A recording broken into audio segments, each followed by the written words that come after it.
ಕಾನ್ಸೆಪ್ಟ್ಗಳು ಅಂತ ಬಂದಾಗ unique concept ಇದ್ ಮಾಡ್ಬೇಕು. ನೀವು ಹೆಂಗೆ ನಿಮ್ ಟೀಮ್ ಜೊತೆ ಎಲ್ಲ ಡಿಸ್ಕಸ್ ಮಾಡಿ? ಹೌದು ಹೌದು ಡಿಸ್ಕಷನ್ ಮಾಡ್ತೀವಿ.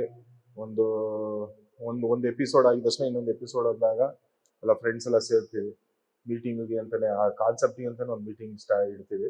ಅವಾಗ ಒಬ್ರೊಬ್ರು ಒಂದೊಂದು ಐಡಿಯಾಗಳು ಕೊಡ್ತಾರೆ. ಸ್ವಲ್ಪ ಅವಾಗ ಆ ಮೀಟಿಂಗ್ ನಡೆಯೋ ಟೈಮಲ್ಲಿ ಒಂದು ಒಳ್ಳೆ ಡಿನ್ನರ್ ತರ ಎಲ್ಲ ಅರೇಂಜ್ ಮಾಡ್ಕೊಂಡಿರ್ತೀವಿ. ಸೊ ಅವಾಗ ತುಂಬಾ ಐಡಿಯಾಸ್ ಬರುತ್ತೆ ನಮ್ಗೆ. ಕಾನ್ಸೆಪ್ಟ್ಗೆ ಅಂತಾನೆ ಒಂದು ಮೀಟಿಂಗ್ ಮಾಡ್ತೀವಿ ನಾವು. ಈಗ ಟೈಮ್ಸ್ ನಾವು ಡ್ಯಾನ್ಸ್ ಪರ್ಫಾರ್ಮೆನ್ಸ್ ನೋಡುವಾಗ ಒಂದು ಮೆಸೇಜ್ ನೀವು ಕೊಡ್ತಾ ಇರ್ತೀರಾ ಕೆಲವೊಂದು ಪರ್ಫಾರ್ಮೆನ್ಸ್ ಅಲ್ಲಿ. ಅದನ್ನೆಲ್ಲ ಹೆಂಗೆ ಅಂದ್ರೆ ಈಗ ಪ್ರೆಸೆಂಟ್ ಆಗೋದನ್ನ ತಗೊಂಡು ಪಿಕ್ ಮಾಡಿ ರೆಡಿ ಮಾಡ್ಕೊಂಡು ಅದ್ರಲ್ಲಿ ನಾನು ಸ್ವಲ್ಪ ಜಾಸ್ತಿ ನನ್ನ ಫೇವ್ರೇಟ್ ಅಂದ್ರೆ ನನಗೆ ಸ್ಟೋರಿ ಟೆಲಿಂಗ್ ಅಂದ್ರೆ ತುಂಬಾ ಈಸಿ ಆಗಿ ಮಾಡ್ತೀನಿ. ನಾರ್ಮಲ್ ರೆಗ್ಯುಲರ್ ಡ್ಯಾನ್ಸ್ ಕಾನ್ಸೆಪ್ಟ್ ಗಿಂತ ಸ್ಟೋರಿ ಏನಾದ್ರೂ ಒಂದು ಮೆಸೇಜ್ ಸ್ಟಾರ್ಟಿಂಗ್ ಎಂಡಿಂಗು, ಯಾವ್ದೋ ಒಂದು ಪೇಟ್ರಿಯಾಟಿಕ್ ಆಗಿರ್ಬೋದು ಅಥವಾ ಇನ್ನೊಂದು ಏನೇ ಯಾವ್ದ್ರ ಬಗ್ಗೆ ಅದು ಸ್ಟೋರಿ ಟೆಲಿಂಗ್ ಅಂದ್ರೆ ನನಗೆ ತುಂಬಾ ಈಸಿ. ಯಾಕಂದ್ರೆ ಒಂದು ಸ್ವಲ್ಪ ಅದಕ್ಕೆ ಡೈರೆಕ್ಷನ್ ಮೈಂಡ್ ಬೇಕು. ಸುಮ್ಮನೆ ಎಲ್ಲ ಡ್ಯಾನ್ಸ್ಗಿಂತ ಸ್ವಲ್ಪ ಕ್ರಿಯೇಟಿವ್ ಆಗಿ ಯೋಚನೆ ಮಾಡಿ ಸ್ಟೋರಿ ಟೆಲಿಂಗ್ ಅದು ನನಗೆ ತುಂಬಾ ಚೆನ್ನಾಗಿದೆ. ಆಕ್ಚುಲಿ ಅದು ನಾನು ಮಾಡಿರೋದ್ರಲ್ಲಿ ಆಲ್ಮೋಸ್ಟ್ 90% ಕ್ಲಿಕ್ ಆಗಿದೆ. ಸೊ ಆ ಥರ ಸ್ಟೋರಿ ಟೆಲಿಂಗ್, ಅದಕ್ಕೊಂದು ವಾಯ್ಸ್ ನೋಟ್ ಹಾಕ್ಬೇಕು, ವಾಯ್ಸ್ ಓವರ್ಗಳು ಹಾಕ್ಬೇಕು, ಬರೀಬೇಕು, ಸ್ಕ್ರಿಪ್ಟ್ ತರ ಬರೀಬೇಕು. ಸುಮ್ಮನೆ ಸಾಂಗ್ ಹಾಕ್ಬಿಟ್ಟು ಕೊರಿಯೋಗ್ರಫಿ ಮಾಡೋಕ್ಕಾಗಲ್ಲ. ಇದಾದ್ಮೇಲೆ ಇದು ಮಾಡಬೇಕು, ಇಲ್ಲಿ ಈ ಡೈಲಾಗ್ ಬರಬೇಕು. ಸೊ ಈ ತರ ಎಲ್ಲ ಸ್ಕ್ರಿಪ್ಟ್ ತರ ಬರ್ಕೊಂಡು ಮಾಡ್ತೀವಿ. ಅದು ತುಂಬಾ ಚಾಲೆಂಜಿಂಗ್ ಆಗಿರುತ್ತೆ, ಅದು ತುಂಬಾ ಚೆನ್ನಾಗೂ ಇರುತ್ತೆ. ಈಗ ಡಿಕೆಡಿ ಅಂತ ತಗೊಂಡ್ರೆ ನಾವು ಅಥವಾ ಎಲ್ಲಾ ರಿಯಾಲಿಟಿ ಶೋಗಳಲ್ಲಿ ಆಲ್ಮೋಸ್ಟ್ ರೌಂಡ್ಸ್ ಗಳಿರುತ್ತೆ. ಅದೇ choreographer round, battle round. So ನಿಮ್ಮ ಫೇವ್ರೆಟ್ ರೌಂಡ್ ಯಾವುದು? ನಮ್ಮ ಫೇವ್ರೇಟ್ ಅದೇ ಸ್ಟೋರಿ ಟೆಲಿಂಗ್ ರೌಂಡ್ ನನಗೆ ಫೇವ್ರೇಟ್. ಯಾಕಂದ್ರೆ ನಾನು ಅದ್ರಲ್ಲಿ ಇದು ಮಾಡಲ್ಲ.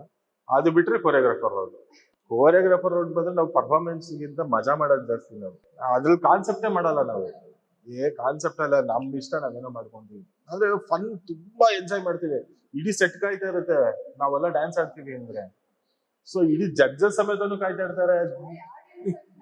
ಕಾಯ್ತಾರೆ ಇವತ್ತು ಕೊರಿಯೋಗ್ರಾಫರ್ ರೌಂಡ್ ಏನ್ ಮಾಡ್ತಾರೆ ನೋಡೋಣ ಅಂದಾಗ ನಾನ್ ಮಾಡೋದಲ್ಲ ಮಜಾ. ನಾನ್ ಮಾಡಿದ್ರೆ ಮಜವಾಗೆ ಮಾಡೋದು. ಒಂದೊಂದು ಚಿಕ್ಕದ ಒಂದು ಕಾನ್ಸೆಪ್ಟ್ ಇಟ್ಕೊಂಡು ಮಾಡ್ತೀವಿ. ತುಂಬಾ ಅಂದ್ರೆ ಅಂಬರೀಷ್ ಸರ್ದೊಂದು ಗೆಟಪ್ ಹಾಕೊಂಡು ಮಾಡಿದೆ, ಅದು ತುಂಬಾ ವೈರಲ್ ಆಗಿತ್ತು. ಸೊ ಫನ್ ಆಗಿ ಜಾಸ್ತಿ ನಾನ್ ಮಾಡೋದು. ಕುಣಿಯೋದ್ ಕಷ್ಟನಾ ಕುಣಿಸೋದ್ ಕಷ್ಟನಾ ಸರ್? ಕುಣಿಯೋದು ತುಂಬಾ ಈಸಿ, ಎಲ್ಲಾರು ಕುಣಿಬೋದು. ಕುಣಿಸೋದು ತುಂಬಾ ಆಕ್ಚುಲಿ ಕಷ್ಟ ಇದೆ. ಎರಡು ಕಷ್ಟ ಇಲ್ಲ, ಅದು ಇರೋದ್ರಲ್ಲಿ ಕಷ್ಟ ಇದೆ ಕುಣಿಸೋದು. ಓಕೆ, ಈಗ ನಿಮ್ಗೆ ರೆಕಗ್ನೈಸ್ ಅನ್ನೋ ಸಿಗ್ತಾ ಇದೆ, ಜನ ರೆಕಗ್ನೈಸ್ ಮಾಡ್ತಾರೆ. ಈಗ ನಾರ್ಮಲಿ ಈಗ ಡ್ಯಾನ್ಸ್ ತುಂಬಾ ಇಷ್ಟಪಡೋರ್ಗೆ ಒಂದ್ ಕ್ರೇಜ್ ಇರುತ್ತೆ. ನಿಮ್ಗೆ ಒಂದು ಕ್ರೇಜಿ ಮೂಮೆಂಟ್ ಬಂದು ಯಾರಾದ್ರೂ ಫುಲ್ ಮೈ ಮೇಲೆ ಬಿದ್ದು ಸೆಲ್ಫಿ ತೆಕ್ಕೊಂಡಿರೋದು ಆ ತರ ಅಂದ್ರೆ ಇವೆಂಟ್ಸ್ ಗಿಂತ ನನಗೆ ಇನ್ನ ರೀಸೆಂಟ್ ಆಗಿ ಯಾರೊಬ್ರು ಆರ್ಟಿಸ್ಟ್ ನನಗೆ ಸಿಕ್ಕಿದ್ರು. ಸರ್ ನಾನು ನಿಮ್ನ ಡ್ಯಾನ್ಸಿಂಗ್ ಸ್ಟಾರ್ ಅಲ್ಲಿ ನೋಡಿದೀನಿ. ಅವಾಗ ನೀವು ಮಾಡ್ತಾ ಇದ್ದಿದ್ದು ಡ್ಯಾನ್ಸ್ ಪರ್ಫಾರ್ಮೆನ್ಸ್ ಆಗಿರ್ಬೋದು, ಇನ್ನೊಂದು ಪ್ರಭುದೇವ ನೋಡ್ದಂಗ ಆಗೋದು ಅಂತ ನನ್ಗೊಂದು ಕಾಂಪ್ಲಿಮೆಂಟ್ ಕೊಟ್ಟಿದ್ರು. ಅದು ನನಗೆ ಇನ್ನ ಅದು ಈ ಫ್ಯಾನ್ಸ್ ಬರೋದು, ಫೋಟೋ ಇಡ್ಸ್ಕೊಳ್ಳೋದು ಅದೆಲ್ಲ ಬೇರೆ. ಒಬ್ಬ ಸೆಲೆಬ್ರಿಟಿ ಮಾತು ಹೇಳ್ತಾರೆ ಗೊತ್ತಾ, ನೀನ್ ಅವಾಗ್ಲೇ ನಾನು ನೋಡಿದೀನಿ, ಇವಾಗಲ್ಲ, ನಿನ್ನ 10 years ಬ್ಯಾಕ್ ನಾನು ನಿನ್ನ ನೋಡಿದೀನಿ, ನಿನ್ನ ಫಾಲೋ ಮಾಡ್ತಾ ಇದ್ದೀನಿ ಅಂತ ಹೇಳಿದ್ರು. ಅದು ನನಗೆ ಬೆಸ್ಟ್ ಅಂತ ಅನ್ನಿಸ್ತು. ಯಾಕಂದ್ರೆ ಇವಾಗ ಆಲ್ಮೋಸ್ಟ್ ಅವ್ರು ಟಿವಿ ಇವಾಗ ರೀಲ್ಸ್ ಅಲ್ಲಿ ಇರೋದ್ರಿಂದ 100% ಜನರಿಗೆ ಬೇಗ ರೀಚ್ ಆಗ್ತಿದ್ರು. ಅವಾಗ ಏನು ಇರ್ಲಿಲ್ಲ. ಅವಾಗ ಬರೀ ಫೇಸ್ಬುಕ್ ಅಷ್ಟೇ ಇದ್ದಿದ್ದು. ಬರೀ ಟಿವಿ ನೋಡಿ ಅವರು ನನ್ನ ರೆಕಗ್ನೈಸ್ ಮಾಡಿದ್ರಲ್ಲ, ಅದು ನನಗೆ ಬೆಸ್ಟ್ ಮೂಮೆಂಟ್ ಅಂತ ಅನ್ಸುತ್ತೆ. ನಾವು ಈಗ ಎಜುಕೇಶನ್ ಏನೋ ಮಾಡಿರ್ತೀವಿ ಅಥವಾ ನಮ್ ಕೆಲವರು ಪ್ಯಾಷನ್ ನ ನಂಬ್ಕೊಂಡು ಬರ್ತೀವಿ. ಸೊ ನಿಮ್ ಎಜುಕೇಶನ್ ಏನು? ಈ ಎಜುಕೇಶನ್ ನಂದೇನಿಲ್ಲ. Education actually first PUC 10th ಆಯ್ತು. 10th ಹೆಂಗೋ ಪಾಸ್ ಆಯ್ತು. ಫಸ್ಟ್ PUC ಫಸ್ಟ್ ಇಯರ್ ಅಲ್ಲೇ ಹೋಯ್ತು. ಆದ್ರೆ ಎಕ್ಸಾಮ್ಗೆ ಹೋಗ್ಲಿಲ್ಲ. ಡಿಪ್ಲೊಮೋಗೆ ಸೇರ್ಕೊಂಡೆ. ನಮ್ಮಪ್ಪ ಕರ್ಕೊಂಡೋಗಿ ಡಿಪ್ಲೊಮೋಗೆ ಸೇರ್ಸಿದ್ರು. ಅದು 1 year ಆಗಿ ಸೆಕೆಂಡ್ ಇಯರ್ ಅದನ್ನು ಡಿಸ್ಕಂಟಿನ್ಯೂ ಮಾಡಿದ್ದೆ. ಸೊ ಅದು ಡಿಸ್ಕಂಟಿನ್ಯೂ ಮಾಡಿದ ತಕ್ಷಣನೇ ಇಮಿಡಿಯೇಟ್ ಆಗಿ ಯಾವುದೋ ಒಂದು ಆರ್ಕೆಸ್ಟ್ರಾ ತಗೊಂಡು ಯಾರೋ ಹುಡುಗರು ಇಲ್ಲುತ್ತೆ ಬಾ ಸುಮ್ಮನೆ ಅಂತ ಕರ್ಕೊಂಡೋಗಿದ್ ನಾನು. ಅವಾಗ ಡ್ಯಾನ್ಸ್ ಗೊತ್ತಿರ್ಲಿಲ್ಲ. ಅವಾಗ ಹಂಗೆ ಕರ್ಕೊಂಡೋದ್ರು. ಏನೋ ಮಾಡ್ತಾ ಇದಾರೆ, ಏನೋ ಚೆನ್ನಾಗಿದೆಯಲ್ಲ ಅಂದ್ಬಿಟ್ಟು ಹಂಗೆ ಕಂಟಿನ್ಯೂ ಮಾಡಿದೆ. ಅದು ಬಿಟ್ರೆ ಎಜುಕೇಶನ್ ಏನಿಲ್ಲ. ಮನೆಯವ್ರಿಗೆ ನಿಮ್ ಯಾವ ವರ್ಕಿಗೆ ಹೋಗ್ಬೇಕು ಅಂತ ಆಸೆ ಇತ್ತು ಸರ್ ಮನೆಯಲ್ಲಿ ಅಪ್ಪ ಅಮ್ಮಂಗೆ?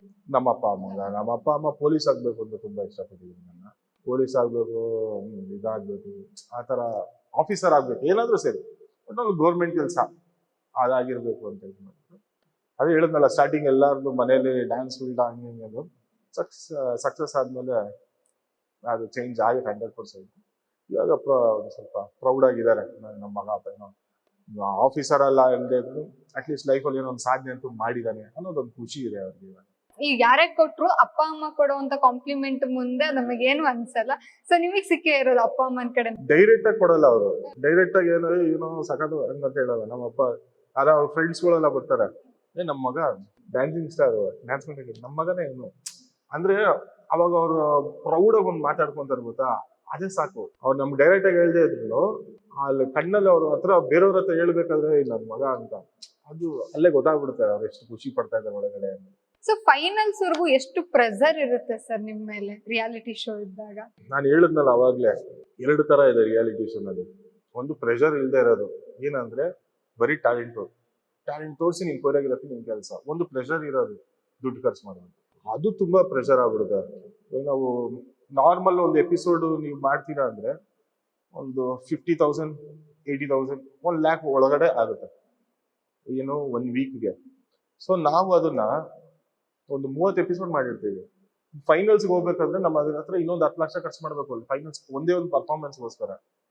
ಸೊ ಅದು ತುಂಬಾ ಪ್ರೆಷರ್ ಆಗುತ್ತೆ, ಫೈನಾನ್ಷಿಯಲಿ ತುಂಬಾ ಪ್ರೆಷರ್ ಆಗುತ್ತೆ. ಟ್ಯಾಲೆಂಟ್ ವಿಷಯದಲ್ಲಿ ನಾನು ಏನು ಮಾತಾಡೋದು, ಫೈನಾನ್ಷಿಯಲಿ ತುಂಬಾ ಪ್ರೆಷರ್ ಆಗುತ್ತೆ, ನನಗೆ ಅಂತಲ್ಲ ಎಲ್ಲರಿಗೂ ಆಗುತ್ತೆ. ಇನ್ನೊಂದು ಕೆಲವೊಂದು ರಿಯಾಲಿಟಿ ಶೋಗಳು ಇರುತ್ತೆ, ಅಲ್ಲಿ ಹೇಳ್ತೀನಿ ಅಲ್ಲಿ ನಿನ್ಗೆ ಏನ್ ಬೇಕೆಲ್ಲ ನಾನು ಕೊಡ್ತೀನಿ, ನಿನ್ ಟ್ಯಾಲೆಂಟ್ ಮಾತ್ರ ನಿನ್ ಕೊರಿಯೋಗ್ರಫಿ ಮಾತ್ರ ಮಾಡುವಂತ. ಅದು ತುಂಬಾ ಈಸಿ, ಪ್ರೆಷರ್ ಇಲ್ಲದೆ ಬರೀ ನಮ್ಮ ಟ್ಯಾಲೆಂಟ್ ನ ಮಾತ್ರ ನಾವು ತೋರಿಸ್ಕೊಂಡು ಹೋಗ್ತೀವಿ. 2 ತರ ಇದೆ ಇಲ್ಲಿ, ಎರಡನ್ನೂ ಮ್ಯಾನೇಜ್ ಮಾಡ್ಬೇಕಷ್ಟೇ. ಒಂದ್ ಕಡೆ ಹೆಸರು ಮಾಡ್ಬೇಕು, ಇನ್ನೊಂದ್ ಕಡೆ ದುಡ್ಡು ಮಾಡ್ಬೇಕು.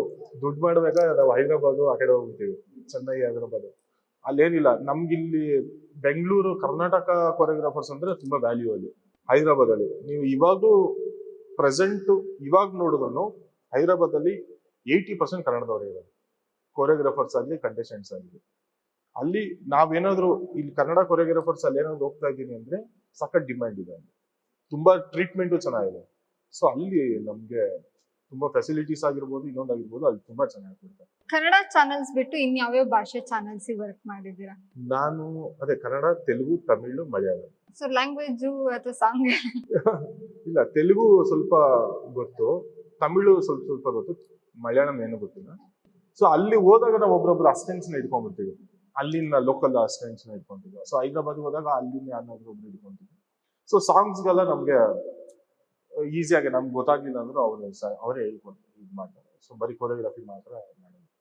ಸೊ ಅಲ್ಲಿ ಸಿಕ್ಕಿರೋದು ಕನ್ನಡಿ ಅಂದ್ರೆ ಒಂದು ಕನ್ನಡ ಇದ್ರಾಗಿ ಕಾಂಪ್ಲಿಮೆಂಟ್ ಆ ಚಾನೆಲ್ಗಳಲ್ಲಿ ಮಾಡಿದಾಗ? ಅಲ್ಲಿ ಹೇಳಿದ್ನಲ್ಲ, ಅಲ್ಲಿ ಬೇರೆನೆ ಟ್ರೀಟ್ಮೆಂಟ್ ಅಲ್ಲಿ. ಅಯ್ಯೋ, ಅಲ್ಲಿ ನಿಜವಾದ ಕೊರಿಯೋಗ್ರಾಫರ್ಗೆ ನಿಜವಾಗ್ಲೂ ಕೊರಿಯೋಗ್ರಾಫರ್ ಅಂದ್ರೆ ಏನು ಅಂತ ಗೊತ್ತಾಗದೆ ನಮ್ಗೆ ಅಲ್ಲಿ ಹೋದ್ಮೇಲೆ. ನಾವ್ ಇಷ್ಟ ದಿವಸ ಮಾಡ್ತಾ ಇದ್ದಿದ್ ಕೆಲ್ಸ ಕೊರಿಯೋಗ್ರಫಿ ಎಲ್ಲ ಕೂಡ ಕೆಲ್ಸ ಅಂತ ಅನ್ಸ್ತು ನನ್ಗೆ ಹೋದ್ಮೇಲೆ, ನನಗೆ ಅನ್ಸ್ತು ಕೊರಿಯೋಗ್ರಾಫರ್ ಅಂದ್ರೆ ಇದು. ಅಲ್ಲಿ ಬೇರೆ, ಅಲ್ಲಿ ನಾನು ಯಾವ್ದೊಂದು ರಿಯಾಲಿಟಿ ಶೋ ಮಾಡಿದೆ, ಸದಾ ಮೇಡಮ್ ಅಲ್ಲಿ ಜಡ್ಜ್ ಆಗಿದ್ರು, ಮತ್ತೆ ತರುಣ್ ಮಾಸ್ಟರ್ ಜಡ್ಜ್ ಆಗಿದ್ರು. ಸದಾ ಮೇಡಮ್ ಅಷ್ಟೇ, ಎಲ್ಲಿಂದ ಬರ್ತೀರಪ್ಪ, ಅವ್ರು ಕನ್ನಡದಲ್ಲೇ ಹೇಳಿದ್ರು, ಬ್ಯಾಂಗ್ಳೂರಿಂದ ಕರ್ನಾಟಕದಿಂದ ಬರ್ತೀರಾ, ಇವು ಧೂಳು ಮಾಡಿಸ್ಕೊಂಡು ಹೋಗ್ತೀರಾ, ಧೂಳು ಮಾಡ್ತೀರಾ ನೀವು ಸಕ್ಕತ್. ಅಲ್ಲಿ ತುಂಬಾ ಕಾಂಪ್ಲಿಮೆಂಟ್ ಮಾಡ್ತಾರೆ ನಮ್ಗೆ. ಅಂದ್ರೆ ಲ್ಯಾಂಗ್ವೇಜ್ ಅಂತ ಹೇಳ್ತಲ್ಲ, ಟ್ಯಾಲೆಂಟ್ ತುಂಬಾ ಮರ್ಯಾದೆ ಕೊಡ್ತಾರೆ. ನೋಡಿದ್ರಲ್ಲ ವೀಕ್ಷಕರೇ, ಇವತ್ತಿನ ಸಂಚಿಕೆಯನ್ನ ಇನ್ನಷ್ಟು ಮಜವಾದ ಕಂಟೆಂಟ್ ಗಳೊಂದಿಗೆ ನಿಮ್ ಮುಂದೆ ಬರ್ತೀನಿ. ಅಲ್ಲಿವರೆಗೂ ನೋಡ್ತಾ ಇರಿ ಇಟ್ಸ್ ಮಜಾ ಕನ್ನಡ. ಸುಮ್ನೆ ನೋಡ್ಬಿಡಿ, ಜಸ್ಟ್ ಕ್ಲಿಕ್ ಮಾಡಿ.